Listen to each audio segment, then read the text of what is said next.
साथियों नमस्कार। Consumer news online channel में एक बार फिर से मैं आपके साथ चर्चा के लिए उपस्थित हूं और आज हम चर्चा कर रहे हैं सनातन के गर्व और कुंभ के पर्व की। जैसा कि आप सभी लोग जानते हैं, हर 12 वर्ष में आने वाला ये धार्मिक समागम इस समय उत्तर प्रदेश के प्रयागराज में संगम के किनारे पर चल रहा है। 45 दिवसीय ये महाकुंभ, जिसे पहले कुंभ बोला जाता था, इस बार इस दृष्टि से महाकुंभ बन गया है कि एक बार फिर से पूरी दुनिया के किसी भी धार्मिक आयोजन में इकट्ठे होने वाले लोगों की संख्या की दृष्टि से एक नया रिकॉर्ड इसने बनाया है और बड़ी तैयारियों के साथ आस्था का ये समागम चल रहा है। जैसा कि आप सभी जानते हैं, हिंदू और सनातन धर्मावलंबियों के लिए गंगा स्नान या कोई भी पवित्र नदी का स्थान तो हमेशा से ही पवित्र और अनुकरणीय रहा ही रहा है, लेकिन हर 12 वर्ष में आने वाला ये कुंभ इस दृष्टि से किसी भी नदी के किनारे होने वाला सबसे बड़ा उत्सव बन जाता है, क्योंकि ये माना जाता है कि इस खास मौके पर वो क्षण फिर से आता है जब समुद्र मंथन के दौरान निकले अमृत कलश से अमृत की कुछ बूंदें हिंदुस्तान के 4 स्थानों पर गिरी थी। हरिद्वार में गंगा के तट पर, मध्य प्रदेश में उज्जैन शिप्रा नदी के तट पर, महाराष्ट्र में नासिक गोदावरी नदी के तट पर और प्रयागराज में जहां अभी यह महाकुंभ चल रहा है, गंगा, यमुना और पौराणिक सरस्वती के संगम पर ये बूंदे अमृत की गिरी थी। जैसा आप सब जानते ही हैं कि जो हमारी मान्यता रही है कि राक्षस और देवताओं के मध्य अमृत मंथन हुआ था और उस अमृत मंथन के दौरान बहुत से जो रत्न निकले थे उनमें सबसे महत्वपूर्ण था अमृत कलश। और जैसे ही अमृत कलश निकला, कौन सबसे पहले अमृत लेगा, उस अमृत को लेकर के दानवों और देवताओं के बीच युद्ध छिड़ गया था। और इस बीच इस अमृत कलश को लेकर के और इसकी रक्षा करने के लिए चंद्रमा, सूर्य आदि ने प्रयास किया था और चंद्रमा के पास ये कुंभ सुरक्षित रखा गया था। लेकिन इस जयंत इसको लेकर गए थे और उस समय धक्का मुक्की में, लड़ाई झगड़े में अमृत कलश से कुछ बूंदे छलक गई थी अमृत की, जो मान्यता है कि इन 4 स्थानों पर गिरी थी। साथियों, इस बार के महाकुंभ में अनुमान है, मैं सिर्फ धार्मिक दृष्टि से, जो करोड़ों लोग, लगभग 40 करोड़ लोग इसमें स्नान करने के लिए इस अवधि के दौरान इकट्ठे होंगे। उसके साथ ही मैं इससे जुड़े हुए दूसरे पहलुओं की भी बात करूंगा कि कैसे दुनिया का ये सबसे बड़ा धार्मिक आयोजन दुनिया के सबसे बड़े धार्मिक व्यावसायिक आयोजन में भी बदल गया है, क्या इसकी अर्थव्यवस्था है, कैसे अरबों रुपयों का कारोबार इसके साथ जुड़ गया है। और इसके साथ ही साथ ये भी कि धार्मिक जो हमारे यात्री हैं, तीर्थ यात्री हैं, उनका आर्थिक दृष्टि से भी शोषण न हो सके, उसके लिए क्या व्यवस्थाएं हैं और क्या उनको ध्यान रखना चाहिए, ये जान लेना उन सब लोगों के लिए जो कुंभ की यात्रा पर जा रहे हैं या जाना चाहते हैं बेहद जरूरी है। क्योंकि आस्था के इस सैलाब में अगर थोड़ी सी भी हम सतर्कता से चूकते हैं, अगर थोड़ी भी हम सावधानी से चूकते हैं, तो ये हमारे लिए किसी अनिष्टकारी घटना में भी बदल सकती है। साथियों, आपको याद होगा कि अनेक बार इससे पहले भी महाकुंभ के अवसर पर, कुंभ के अवसर पर ऐसी घटनाएं होती रही है। मेरा सौभाग्य है कि मुझे सनातन के साथ पीढ़ी दर पीढ़ी जुड़ने का मौका मिला। एक ऐसे परिवार में मुझे जन्म मिला जिसकी आस्था सनातन से सदा से रही है और मेरे परिवार के लोग हमेशा से कुंभ के अंदर जाकर स्नान करके अपने आप को धन्य मानते रहे हैं। 1982 में जब प्रयागराज में कुंभ हो रहा था, मेरे पिता उस समय जब कुंभ स्नान के लिए गए थे, मेरी माता पिता जब साथ गए थे, तो एक नाव से दूसरी नाव पर चढ़ते समय मैं उसकी भी बात करूंगा, मैं फूड की भी बात करूंगा, ठंड से बचाव की भी बात करूंगा, पार्किंग की व्यवस्थाओं की भी बात करूंगा, पूरी चर्चा आपसे इस सब चीज को लेकर करूंगा। तो मैं बताना चाहता हूं कि मेरे पिताजी जब एक नाव से दूसरी नाव में जा रहे थे, और आज भी अभी लगातार मुझे भी कुंभ में जाने का अवसर मिलता रहा है। प्रयागराज में संगम में अभी डुबकी लगाने का मौका मिला और जब मैं संगम में जा रहा था तो मैंने उस बात को आज भी महसूस किया, इसलिए मुझे फिर से वो घटना याद आ रही है कि जब एक नाव से हम दूसरी नाव पर जाते हैं, जो संगम तक जाना है हमें, अगर हम संगम यानी मध्य में जाके हमें स्नान करना है तो हमें संगम में जाने के लिए नाव से जाना होता है। और नावें इस तरह वहाँ सटी हुई है कि एक नाव से दूसरी नाव पर पांव रख करके हमें कई बार उसको पार करना पड़ता है। तो मैं जो बात कर रहा हूँ उस कुंभ की, जब मेरे पिताजी का पांव स्लिप हुआ एक नाव से दूसरी नाव में जाते, और वो नदी के अंदर काफ़ी हद तक अंदर चले गए थे, और बहुत से लोगों ने पकड़ के उनको निकाला था। और सर्दी में जब उन्होंने बहुत ही मोटे कपड़े पहने हुए थे, बड़ा मुश्किल हो गया था। तो ऐसी घटनाएं, ऐसा नहीं है कि कोई हर किसी के साथ होने की संभावना नहीं रहती। जरा सी भी चूक, न केवल आर्थिक दृष्टि से हम बात करेंगे कि इंतजाम के दौरान जो उपभोक्ताओं के साथ हो सकता है, उसके साथ ही साथ सुरक्षा की दृष्टि से भी ये बहुत सारी चूकें हैं, हमें उनका ध्यान रखना होगा। 2003 के नासिक कुंभ के साथ मैं अपना एक और अनुभव आपको शेयर करना चाहता हूं साथियों। जब मैंने कुंभ में सबसे पहले जाना शुरू किया, उसी घटना का मैं जिक्र करता हूं कि 2003 में मेरी माताजी नासिक के कुंभ में गई थी। और नासिक के कुंभ में जब वो गई हुई थी और जिस दिन वो स्नान करने वाली थी, उस दिन अचानक खबर आई कि वहाँ भगदड़ मच गई है। और भगदड़ में काफ़ी लोगों के मरने की खबर आई, क्योंकि उस समय तक मोबाइल नेटवर्क बहुत सुलभ नहीं थे। हमें ये पता लगाना बेहद मुश्किल था कि मेरी माताजी सुरक्षित है या नहीं। ये एक बड़ी पूरे परिवार में चिंता पैदा हो गई थी, क्योंकि हमारा संपर्क उनसे नहीं हो पा रहा था लगभग 8 घंटे तक। जबकि वहाँ से लाशें निकलने की खबर थी, लोगों के कुचले जाने की खबर थी। हम ये नहीं तय कर पा रहे थे कि हमारी माताजी के साथ क्या हुआ।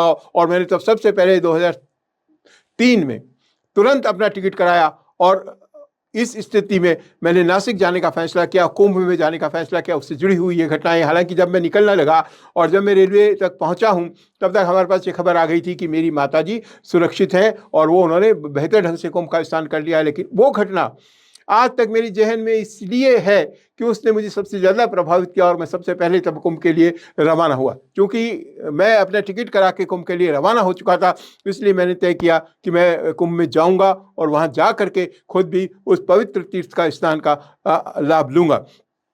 ये जो घटना हुई थी 2003 के नासिक कुंभ की, वो सिर्फ इस वजह से हुई कि जब शाही सवारियाँ निकल रही थी, जब अखाड़े स्नान के लिए निकल रहे थे और दोनों तरफ भीड़ को रोका गया था, तब एक संत ने, एक साधु ने अपने हाथी पर, उसकी सवारी निकल रही थी, और उसने चांदी के सिक्के उछालना शुरू कर दिया। और इन चांदी के सिक्के जैसे उसने उछाले हैं, उनको लेने के लिए भीड़ ने जो रस्से लगे हुए थे वो तोड़ करके और चांदी के सिक्के लूटने के लिए आगे बढ़ी, और उसके बाद भगदड़ मची और ये सारी घटना हुई। साथियों, भगदड़ की ऐसी घटनाएं कुंभ में अक्सर होती रही है। 1956 में जब आज़ाद भारत के बाद पहली बार इस तरह का आज़ादी के साथ कुंभ का इंतजामात सरकार स्तर पर हो रहा था, तब भी भयंकर भगदड़ मची थी और बहुत सारे लोगों की जान गई थी। इसके अलावा जब इस तरह के हम पुल बनाते हैं, जिसे हम पीपा पुल बोलते हैं, जो अस्थायी रूप से किए जाते हैं, कई बार वो पुल बह जाते हैं, कई बार उन पर अधिक वजन होने से वो पुल पूरे डूब जाते हैं। ऐसी घटनाएं भी कुंभ में होती रही है। तो जब आप कुंभ में स्नान करने जा रहे हैं, बहुत बेहतर व्यवस्थाएं हैं। इस बार सरकार ने जो कुंभ को लेकर जो व्यवस्थाएं की है, बहुत ही बेहतर व्यवस्थाएं हैं। और ये इसी क्रम में की गई, क्योंकि 2019 का जो कुंभ था उसमें 24 करोड़ श्रद्धालुओं ने भाग लिया था, और ये संख्या धीरे धीरे तेजी से बढ़ रही, तो इस बात का अनुमान था। और खासतौर से रामलला का जो मंदिर अयोध्या में बना है, उसके बाद रामलला अयोध्या से काफ़ी नज़दीक ये कुंभ स्थल है। तो ये जो पूरा का पूरा कुंभ है, इसमें बहुत ज़्यादा भीड़ आने की इस बार संभावना थी। उसी अनुरूप तैयारियां बहुत अच्छी की गई है। 4000 हेक्टेयर में महाकुंभ टेंट सिटी को पूरे यूपी का 76वां जिला घोषित कर दिया गया है। इसमें 56 पुलिस स्टेशन बनाए गए हैं, 133 पुलिस चौकियां बनाई गई है। टेंट सिटी में ही 67,000 स्ट्रीट लाइटें लगाई गई है। श्रद्धालुओं को लाने ले जाने के लिए 7,000 बसों का इंतजाम किया गया है। 1250 किलोमीटर लंबी पाइपलाइन बिछाई गई है। 12 किलोमीटर तक फैले अस्थायी घाटों सहित 16 घाट, निर्बाध बिजली आपूर्ति के प्रावधान, त्योहार की अवधि में लग्जरी टेंट और 1,60,000 इस तरह के टेंटों की व्यवस्था की गई है। होटलों में, गेस्ट हाउस में, धर्मशालाओं में, होम स्टे में बहुत बढ़िया व्यवस्था की गई है। और सरकार चप्पे चप्पे पर इसके साथ ही जो स्वच्छता है उसकी तरफ ध्यान दे रही है। उपभोक्ताओं को, जो तीर्थ यात्री उनको असुविधा न हो, उसके लिए ध्यान दे रही है। और डोम सिटी बनाई गई है। तो साथियों, ये जो व्यवस्थाएं बहुत बढ़िया है, उसके लिए मैं शासन प्रशासन को निश्चित रूप से, मैंने वहाँ स्नान किया है, मैं विभिन्न अखाड़ों में गया हूँ, मैंने इस डॉम सिटी को देखा है। तो बहुत जो व्यवस्था है बहुत सुंदर है। लेकिन आस्था का सैलाब जब उमड़ता है, जैसे मैंने कहा कभी कोई संत आपको रुद्राक्ष बांटते हैं, कभी कहीं कहीं भंडारे के अंदर जब खाना बांटा जाता है, तो ये जो चीजें हैं उनको लेकर के भीड़ मच जाती है और उसमें हमें विशेष सावधान रहने की जरूरत है। हमें जल्दी भाग करके ये कोशिश नहीं करनी चाहिए। आप देखिएगा कि इसका जो दूसरा पक्ष है उसकी जब मैं बात करूं कि हम इसके कंज्यूमर एंगल की बात करें, हम उपभोक्ताओं के हितों की बात करें, तो एक बहुत बड़ा पर्यटन का साम्राज्य वहां खड़ा हुआ है। 61,000 रुपये प्रतिदिन, 1 लाख रुपये प्रतिदिन के महंगे इस तरह के डोम टेंट वहां अवेलेबल हैं और वहां न केवल भारत से बल्कि पूरी दुनिया से अनिवासी भारतीय, कनाडा से, मॉरिशस से, नीदरलैंड से, ब्रिटेन से, अमेरिका से आने वाले श्रद्धालुओं का तांता लगा हुआ है। यहाँ तक कि डॉम सिटी के अंदर, टेंट सिटी के अंदर ही स्पा, रेस्टोरेंट, बहुत सारे धार्मिक आयोजनों की व्यवस्था की गई है। और इसके अलावा तमाम अखाड़ों, तमाम देश भर से जुड़े धार्मिक जो हमारे संगठन हैं, जो हमारे आश्रम है, जो हमारे जो धर्म गुरुओं के सेंटर हैं, उन सब ने अपने टेंट्स लगाए हैं और कमर्शियली भी बहुत सारे टेंट वहाँ लगे हुए हैं। टेंट सिटी में 10,000 रुपये, 15,000 रुपये और 20,000 रुपये प्रति रात के हिसाब से किराए में लंच और ब्रेकफास्ट, डिनर सहित हमारी टेंट की सुविधाएं उपलब्ध है, जहाँ पूरा सात्विक और बिना लहसुन प्याज का भोजन उपलब्ध कराया जा रहा है। धार्मिक स्थलों पर भ्रमण कराने के लिए टूर एंड ट्रेवल्स कंपनियों ने बड़े पैमाने पर व्यवस्थाएं की है। इतनी बड़ी तादाद में गाड़ियों की व्यवस्था के लिए दिल्ली और मुंबई के ट्रेवल एजेंसियों के अलावा वाराणसी, लखनऊ और दिल्ली से बहुत बड़ी संख्या में लोग वहां आए हुए हैं जो ये सारी सुविधाएं उपलब्ध करा रहे हैं। तो मैं यही आपसे बात आज करना चाहूँगा कि जो इतनी बेहतर व्यवस्थाएं हैं वो कहीं हमारी सतर्कता की कमी से, हमारी सावधानी की चूक से परेशानी का सबब नहीं बन जाए। क्योंकि मैं जो अभी आपसे बात कर रहा था 2003 के नासिक कुंभ से, जहां मेरी माताजी के साथ एक हादसा होते होते बचा और बहुत सारे लोगों ने उसमें अपनी जान गंवाई थी, उसी से जुड़ा हुआ कंज्यूमर एंगल का जो दूसरा किस्सा है वो मैं आपको बताता हूं।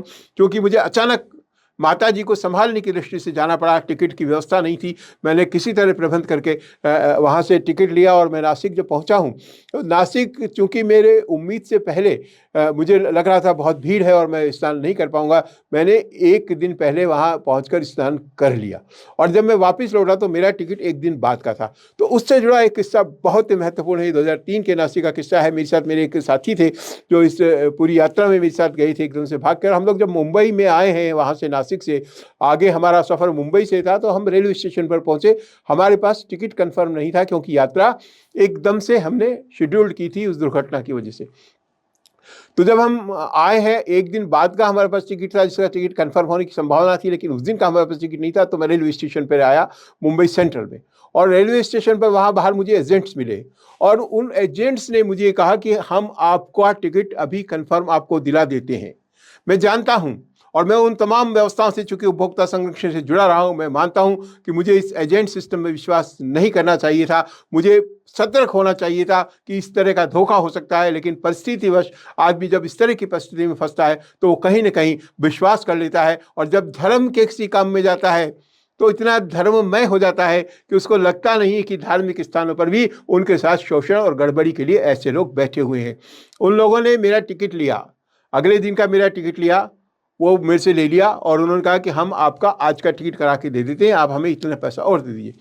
जब मैंने उनसे वो टिकट लिया, उन्होंने वहाँ पर हमें ले जाकर जो टीटी रूम है उसमें बात भी करवा दी। उन्होंने कहा कि आपका टिकट कंफर्म हो गया है, अब आप लोग आराम से जा सकते हैं। तो मैं और मेरा साथी जब ट्रेन में बैठे, और ट्रेन में हम बैठे हैं, तो अंदर जाने के बाद पता लगा कि वो ट्रेन के अंदर हमारा सीट कंफर्म नहीं है। उन सब लोगों ने हमको गुमराह किया, उन सब लोगों ने हमको बेवकूफ़ बनाया, और जो टीटी के वेश में कपड़े पहनकर जो बाहर घूम रहे थे, जिन्होंने कहा था कि आपका टिकट कंफर्म है, अंदर जाने में पता लगा कि वो लोग असली टीटी थे ही नहीं।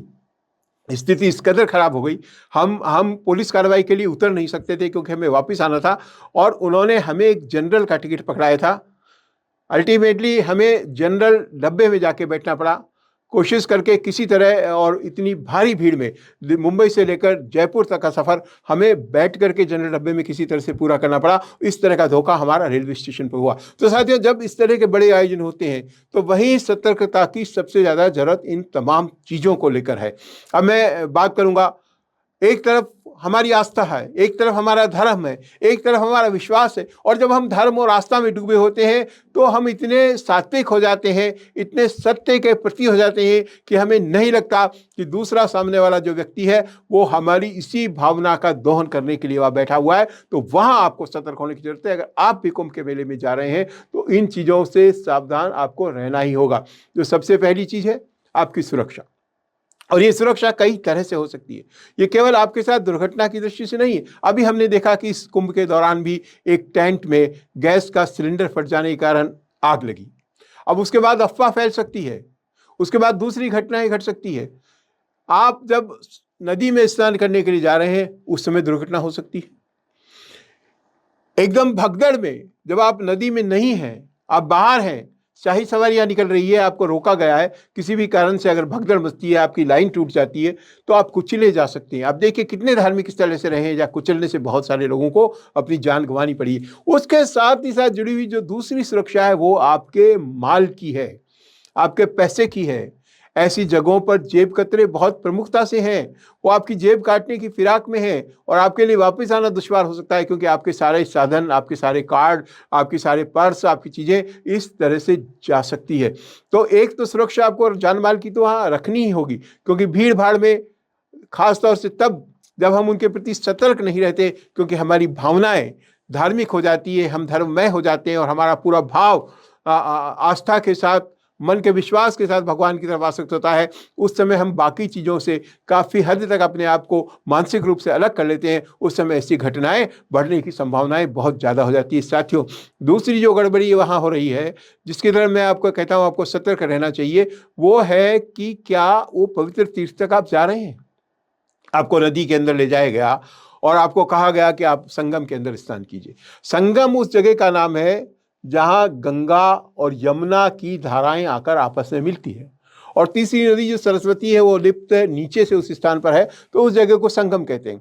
और इसका आप आसानी से पता भी लगा सकते हैं कि जो गंगा नदी का जल है वो नीले रंग का है और यमुना नदी का जल है उसमें हल्की सी काली छाया आती है। तो जब ये दोनों पानी एक जगह मिलते हैं, जब आप नीले और काले रंग के पानी को आप मिलते हुए जिस जगह पर देखते हैं तो वो संगम है। लेकिन अधिकतर नाव वाले अब क्या कर रहे हैं कि आपको संगम तक ले जा ही नहीं रहे, दूर से ही आपको स्नान करा के ला रहे हैं। तो फिर आप तट पर ही स्नान कर लीजिए, या तो आप गंगा में स्नान करेंगे या आप दूसरी तरफ तो यमुना में स्नान करेंगे। लेकिन अगर संगम का जो मुख्य स्थान है वो तभी माना जाएगा कि आप उन दोनों के जोड़ तक, जहां दोनों नदियां मिल रही, पहुंच रहे हैं। तो वहां आपको सावधान रहने की जरूरत है, देखने की जरूरत है, सतर्क रहने की जरूरत है। इसके साथ ये नाव वाले जो आपसे किराया वसूल कर रहे हैं उसके अंदर भी आपको सावधान और सतर्क रहने की जरूरत है, क्योंकि सरकार ने एक जो निर्धारित किराया कर रखा है, सामान्यतः उस किराए में वहाँ सुविधाएं उपलब्ध नहीं हो पाती है। भीड़ का मौका ये लोग उठाते हैं और मुंह मांगे दाम लेते हैं। हम लोगों ने 1500 रुपये में पूरी नाव की है और हम संगम तक गए, तो मैं किराए की बात करूं, उसके बाद से आगे जुड़ी हुई बात करूंगा, लेकिन लोगों से 4000 रुपये लिए गए, 6000 रुपये लिए गए प्रति व्यक्ति, जो सामान्यतः 80 रुपये वहाँ चार्ज रहता है अगर आप पूरी नाव लेके नहीं जाते। मेरे जो रिश्तेदार हैं, परिचित हैं, उन्होंने मुझे बताया कि उनसे बताया गया कि 483 रुपये प्रति व्यक्ति नाव का किराया है। अब 483 रुपये बोला गया तो उनको लगता है ये सही बोल रहा होगा, 83 क्यों बोला, 500 भी बोल सकता था, 400 भी बोल सकता था, 450 भी बोल सकता था। 5 लोग थे और उनसे 483 रुपये प्रति सवारी के हिसाब से ले ली गए, जबकि वहाँ इस तरह की कोई व्यवस्था नहीं थी।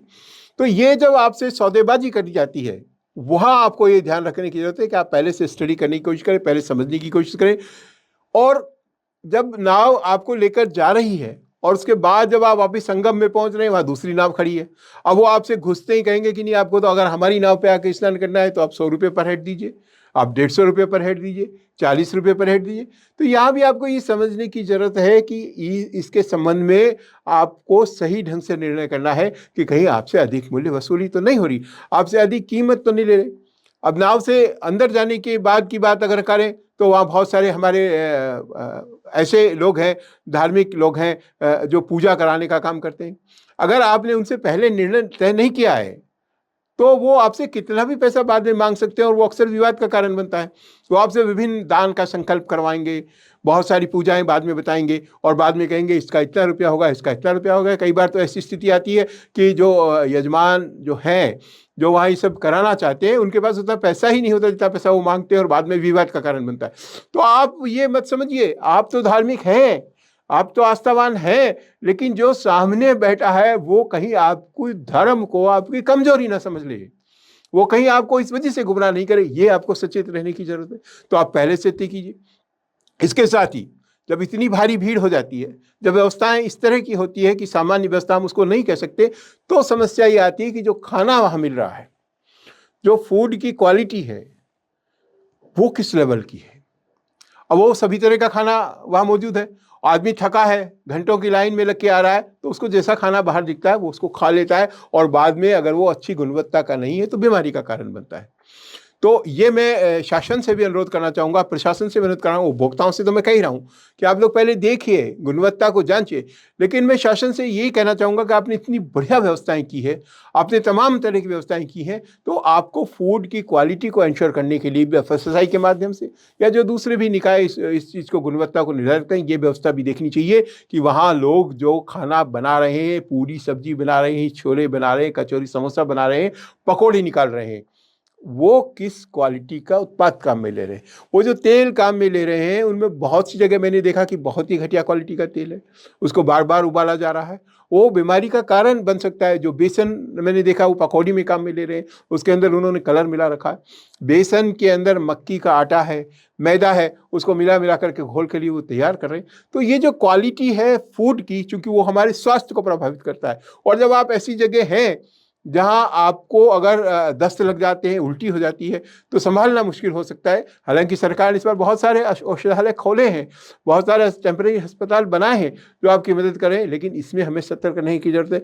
तो मैं ये जरूर कहना चाहूँगा, जो लोग कुंभ पे जा रहे हैं वो या तो बढ़िया गुणवत्ता की चीज़ देखें या खुद के साथ खाने पीने का सामान इस तरह का लेके जाएं कि ऐसी परिस्थिति में उन्हें अनावश्यक रूप से घटिया खाना नहीं खाना पड़े। अब हम बात करेंगे इसी तरह कमरों की बुकिंग की बात करें, आप टेंट की बुकिंग की बात करें, तो साथियों अगर आप वहाँ जाने की प्लानिंग कर रहे हैं तो जिन लोग गए हैं उनसे सबक लीजिए। इस तरह की बहुत सारी फेक वेबसाइट्स अभी बनी हुई है जो आपको टेंट की बुकिंग के लिए कह रहे हैं कि आप आइए और टेंट हमारा यहाँ बुक कर लीजिए। जब उन्होंने पैसा दिया वहाँ पहुँचे तो पता लगा है कि वो टेंट है ही नहीं वहाँ, वो वेबसाइट ही फर्जी है। तो जो इस तरह की फर्जी साइट से अगर आप उनसे बुकिंग करा लेंगे तो आप कितनी समस्या में घिर जाएंगे, क्योंकि वहाँ जाने के बाद तो अवेलेबल नहीं है, स्थान नहीं है। तो आप पहले ही सुनिश्चित करें कि अगर आप ऑनलाइन बुकिंग करा रहे हैं किसी ट्रैवलिंग कंपनी से, अगर आप ऑनलाइन बुकिंग करा रहे हैं किसी होटल के लिए, तो ये सुनिश्चित कर लें कि वो सही साइट हो। और वहाँ भी होटलों के साथ बार्गेनिंग आपको करनी पड़ेगी, क्योंकि जिस होटल के कमरे का किराया 2,000 रुपये है वो 15,000, 20,000 कुछ भी आपसे मांग सकते हैं, कुछ भी ले सकते हैं, क्योंकि उस किराए को नियंत्रित करने की जो व्यवस्था इस सिस्टम के साथ होनी चाहिए थी, वैसी सिस्टम की व्यवस्था भी वहाँ नज़र नहीं आती। साथियों, इसके साथ पार्किंग की प्रॉब्लम हो सकती है, आपको पैदल चलना हो सकता है। तो जो लोग सक्षम नहीं हैं, जो लोग बीमार हैं, उनको ये देखने की ज़रूरत है कि क्या वो 5 किलोमीटर जाने में सक्षम है, क्या वो 10 किलोमीटर पैदल जाने में सक्षम है। तो उनको चुनना चाहिए, वहाँ जाने से पहले चुनना चाहिए कि उन्हें कौन से घाट पर जाना है और वहाँ से स्नान तक करने के लिए कितने किलोमीटर का रास्ता उन्हें पैदल तय करना पड़ेगा। और ख़ास तौर से जो इस तरह के लोग हैं, उन्हें शाही या बड़े पर्व के स्नान पर अपने आप को बचाते हुए, छुट्टी के दिन को बचाते हुए, शनिवार रविवार को बचाते हुए ऐसे दिन अपनी यात्रा प्लान करनी चाहिए जब तुलनात्मक ढंग से भीड़ कम हो। इसके साथ ही साथ मौसम है, कोहरा छाया है, ठंड है, तो ठंड से बचाव का आपको पूरी चीज़ों को आपको तैयार करके जाना होगा।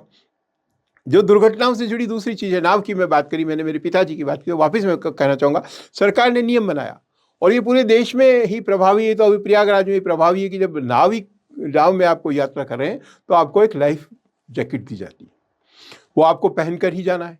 अब वहाँ 2 तरह की व्यवस्था है, वो लाइफ जैकेट तो दे रहे हैं, लेकिन एक तो कंज्यूमर खुद ही नहीं पहनना चाहता, वो कहता है इसकी क्या जरूरत है, तो ये आपकी चूक आपको भारी पड़ सकती है। और दूसरा, जो लाइफ जैकेट्स दी जा रही है उनकी गुणवत्ता सही नहीं है, हुक टूटे हुए हैं, क्वालिटी खराब है, तो वो आपके काम नहीं आएगी।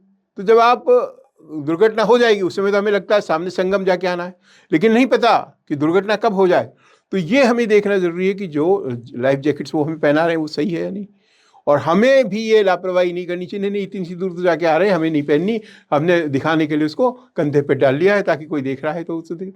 तो ये जो छोटी छोटी चीज़ें हैं, रेलवे की बुकिंग से लेकर आपके ट्रैवलिंग के साधन से लेकर, वहाँ ऑटो रिक्शा की बात करें, कार की बात करें, लग्जरी साइट्स की बात करें, बस की बात करें, इन सब पे आपको हर जगह सावधानी ये रखनी होगी, चाहे खाने पीने की बात हो, कि आपके साथ अधिक मूल्य वसूली तो नहीं हो रही।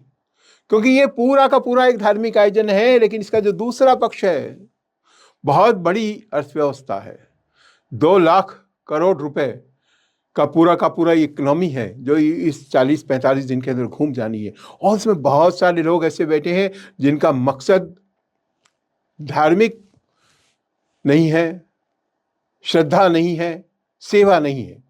सेवा करने वाले बहुत हैं, हम बहुत सारे अखाड़ों में गए, लोग हाथ जोड़कर आपको निःशुल्क खाना खिला रहे हैं, भंडारे चल रहे हैं, आपके लिए उन्होंने व्यवस्था की है, वो लोग भी हैं। लेकिन उनको देखते हम ये नहीं समझ सकते कि सभी लोग ऐसे हैं, और इसी का दुरुपयोग होते हुए वो लोग आपके साथ गड़बड़ी करने से बाज नहीं आते। वो आपके साथ गड़बड़ी कर सकते हैं, ये हमें हमारे ध्यान में रखना होगा। और साथियों, इसके साथ ही बहुत सारे लोग जो कुंभ के अंदर स्नान करने के लिए जा रहे हैं, वो इसके साथ ही पास के शहरों में भी जाते हैं। अयोध्या है, जब से भगवान राम की प्राण प्रतिष्ठा दोबारा से रामलला मंदिर में हुई है, आप देखिए कि वहाँ आने वाले पर्यटकों की संख्या कितनी बढ़ गई है। मैं हनुमानगढ़ी में गया, हनुमान जी के दर्शन करने के लिए इतनी लंबी कतारें, पूरी सड़क रुकी हुई। वाराणसी का आप देखिए, नज़दीक ही है। तो जब आप कोई भी आदमी बहुत दूर से कुंभ नगरी में जाता है तो वो कोशिश करता है कि आसपास के क्षेत्रों में, आसपास के शहरों में भी जो हमारे प्रमुख धार्मिक है स्थल हैं, उनका भी वो दर्शन करके आए। तो आप उसकी पहले से पूरी व्यवस्था कीजिए। और सबसे ज़रूरी सलाह यही है कि जाने से पहले आप ऐसे किसी व्यक्ति से बात करने की कोशिश कीजिए जो पहले किसी कुंभ में गया हो, अभी इस कुंभ में जाके आए हो, ताकि आप उनके अनुभवों का भी लाभ ले सकें। क्योंकि ये केवल धर्म और आस्था का विषय नहीं है, हमारे लिए धर्म और आस्था का विषय है, लेकिन बहुत सारे लोगों के लिए ये एक व्यापार का विषय है, जो आपके इस भावना के साथ अपना व्यापार चला रहे हैं, अपनी कमाई कर रहे हैं, और जिनकी सोच में हो सकता है कि धार्मिक मान्यता नहीं हो, धार्मिक विश्वास नहीं हो। तो साथियों, एक बार फिर से मैं यही कहना चाहूँगा उत्तर प्रदेश सरकार को भी, भारत सरकार को भी, कि बहुत बढ़िया व्यवस्था की है, लेकिन सतर्कता और जागरूकता जरूरी है। और इस बात की एक चर्चा जरूर मैं करूंगा कि भारत सरकार के उपभोक्ता मामले मंत्रालय ने इस बात को समझते हुए कुंभ में सेक्टर 7 में एक पूरी उपभोक्ता जागरूकता की एक पूरी की पूरी प्रदर्शनी लगाई है, ताकि उपभोक्ता इन सब चीज़ों को देख सके, समझ सके। मैं भारत सरकार के उपभोक्ता मामले मंत्रालय को साधुवाद देता हूँ कि उन्होंने इस तरह का वहाँ पूरा का पूरा एक कार्यक्रम किया है। विभिन्न राज्य सरकारों ने इस तरह के एग्जीबिशंस लगाए हैं, वहाँ पे एग्जीबिशन के साथ अपने मंडप लगाए हैं। और हमने भी उपभोक्ता संगठनों की तरफ से प्रयागराज के अंदर उपभोक्ता जागरूकता का कार्यक्रम आयोजित किया। मुझे जब प्रयागराज में मैं था, मुझे उस उपभोक्ता जागरूकता कार्यक्रम में अपनी बात करने का मौका मिला, तो वहाँ मैंने यही बात कही है कि धार्मिक तीर्थयात्री भी यात्री हैं, भले ही वो धर्म की दृष्टि से जा रहे हों, लेकिन उपभोक्ता के रूप में जो अधिकार है, क्योंकि वो पैसा देकर ये सभी चीज़ें हासिल करते हैं, तो वो कम नहीं हो जाते। धार्मिक स्थल होने की वजह से उपभोक्ता अधिकार खत्म नहीं हो जा सकते।